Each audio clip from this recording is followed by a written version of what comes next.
আসসালামু আলাইকুম ভাই। এই যে টপারটা আপনার কোনো এভাবে জুড় থাকবে না, এভাবে থাকবে, একবারে আপনার সলিড থাকবে।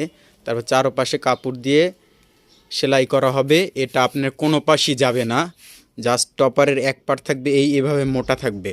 এটা আপনার দুই পার্ট হবে, দুই পার্ট হলেও অনেক মোটা হবে এই টপারটা।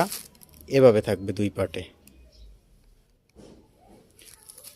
আর হচ্ছে আপনার যে ম্যাট্রেসটা তৈরি করা হবে, রিবন্ডেডটা, এই যে রিবন্ডেডটা দেওয়া হবে, এটা অনেক হার্ড রিবন্ডেড, সবচেয়ে ভালো, একবার ফ্রেশ এভাবে থাকবে, সলিড রিবন্ডের যেটা। আর কাপড়ের কালার যেটা পছন্দ হয় এখান থেকে সেটা দিয়ে দেওয়া হবে।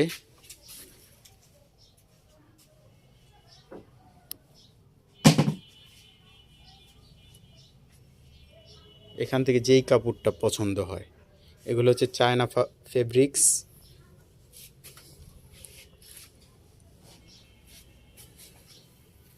আর আপনি যেটা ভাবছেন এটা ফাইবার টুকরা টুকরা থাকবে না, এভাবে সলিড থাকবে ভিতরে।